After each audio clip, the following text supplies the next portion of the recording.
जय श्री कृष्णा। प्रिय भक्तजनों, आज हम सब मिलकर उस नटखट माखन चोर की दिव्य कथा सुनेंगे जिन्होंने गोकुल की गलियों में आनंद बसाया। आइए दही हांडी की अद्भुत कथा आरंभ। प्रिय भक्तजनों, सनातन धर्म के अनगिनत त्योहारों में से एक श्री कृष्ण जन्माष्टमी का स्थान अत्यंत विशेष है। भाद्रपद मास की कृष्ण पक्ष की अष्टमी तिथि को अर्धरात्रि के समय, जब रोहिणी नक्षत्र योग था, उस समय भगवान विष्णु ने श्री कृष्ण रूप में अवतार लिया। यह केवल जन्म की कथा नहीं है, बल्कि धर्म और अधर्म के बीच संघर्ष का प्रतीक है। जब अत्याचारी कंस ने धरती पर आतंक मचाया, जब साधु संतों का उत्पीड़न बढ़ा और जब जनता का जीवन असहनीय हो गया, तब भगवान ने वचन दिया था, यदा यदा हि धर्मस्य ग्लानिर्भवति भारत अभ्युत्थानम धर्मस्य तदात्मनानं सृजाम्यहम्। अर्थात जब जब धर्म की हानि होती है और अधर्म प्रबल होता है, तब तब मैं स्वयं अवतरित होता हूँ। इसी वचन की पूर्ति के लिए वासुदेव और देवकी के पुत्र के रूप में श्री कृष्ण ने अवतार लिया। श्री कृष्ण का बचपन गोकुल और वृंदावन की गलियों में बीता। वहाँ की नदियाँ, तालाब, खेत खलिहानों, गायों की रंभाहट और बांसुरी की मधुर ध्वनि सब मिलकर गोकुल को स्वर्ग से भी सुंदर बनाते थे। नंद बाबा और यशोदा मैया के आंगन में खेलते खेलते श्री कृष्ण ने ऐसी ऐसी लीलाएं रची जिनका स्मरण आज भी भक्तों के हृदय को आनंद से भर देता है। कभी वे मिट्टी खाते, कभी बछड़ों के पीछे दौड़ते, कभी बांसुरी बजाते तो कभी ग्वाल वालों के संग खेलते। उनका बचपन केवल गोकुल वासियों का नहीं, पूरे संसार का हृदय जीतने वाला था। प्रिय भक्तजनों, श्री कृष्ण का स्वभाव बड़ा चंचल और नटखट था। उन्हें सबसे अधिक प्रिय था माखन और दही। गोकुल की गोपियाँ रोज अपने अपने घर में दही मथती, माखन निकालती और उसे हांडी मिट्टी के बर्तन में भर कर रख देती। लेकिन जैसे ही वे पीठ फेरती, कृष्ण और उनके ग्वाल बाल मित्र वहां पहुंच जाते। वे धीरे से हांडी उतारते, उसमें से माखन निकालकर खाते और कभी कभी बंदरों और पक्षियों को भी खिलाते। गोपियां जब देखती तो नाराज होती, लेकिन कृष्ण की मासूम मुस्कान और भोली सूरत देखकर उनकी नाराजगी पल भर में पिघल जाती। इसी कारण से उन्हें प्रेम से माखन चोर कहा जाने लगा। प्रिय भक्तों, धीरे धीरे कृष्ण की आदत बढ़ती चली गई। गोपियां एक दूसरे से कहने लगी, अरे बहना, तुम्हारे घर में भी आज नंदलाल ने माखन चुराया?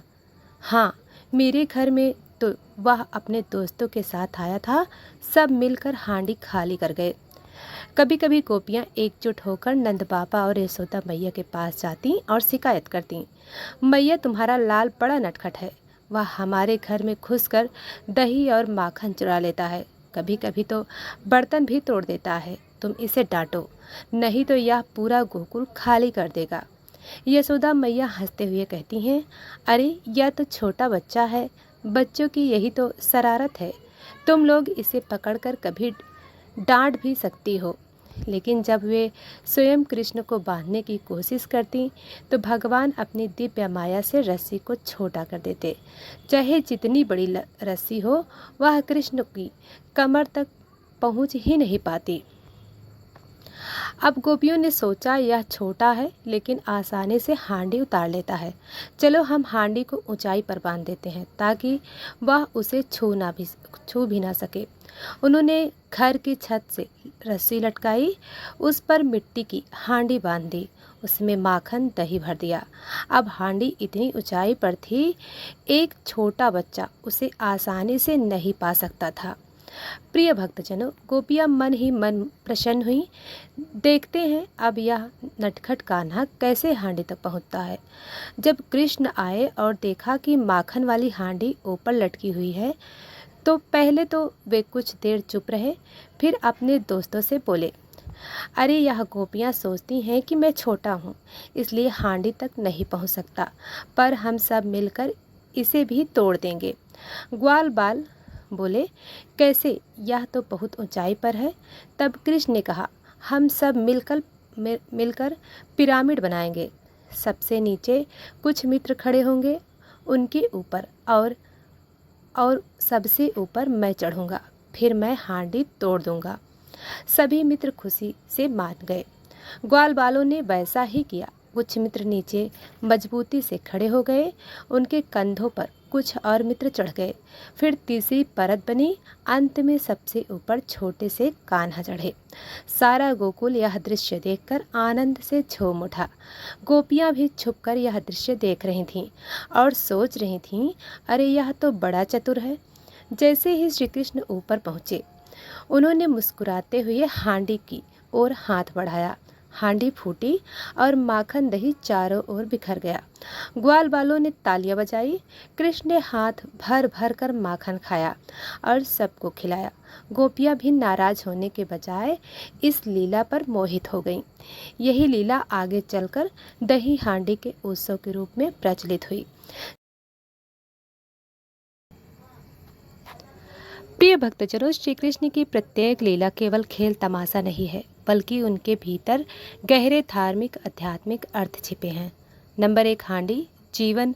मिट्टी की हांडी हमारे जीवन का प्रतीक है। यह नश्वर है, एक दिन टूट जाएगी। जैसे हांडी में माखन छुपा है, वैसे ही हमारे भीतर आत्मा और दिव्य प्रेम छुपा हुआ है। नंबर 2, ऊंचाई।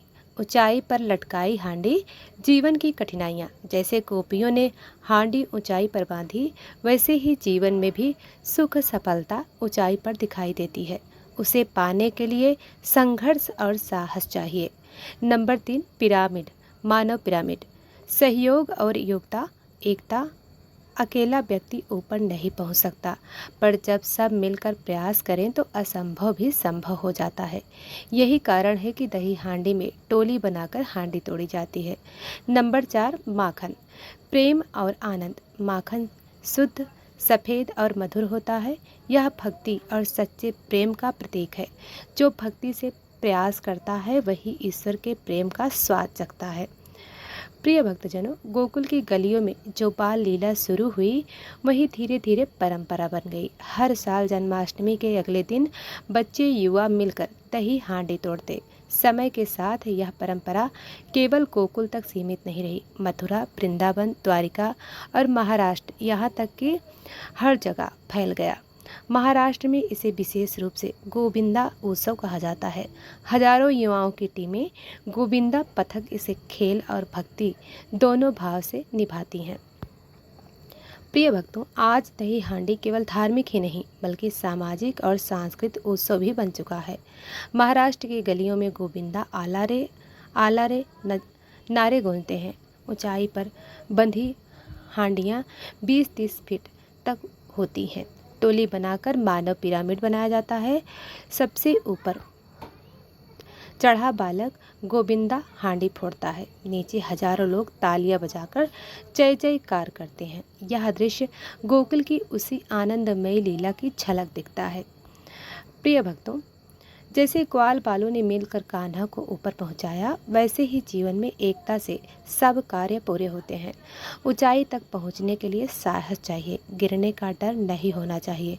जीवन में भी ऊंचाइयां पाने के लिए धैर्य और साहस जरूरी है। कृष्ण की लीलाएं हमें बताती हैं कि जीवन केवल कठिनाई से भरा नहीं, प्रेम और आनंद ही सच्ची आध्यात्मिक शक्ति है। दही हांडी तोड़ने का असली उद्देश्य केवल खेल नहीं बल्कि कृष्ण के प्रति प्रेम और भक्ति है।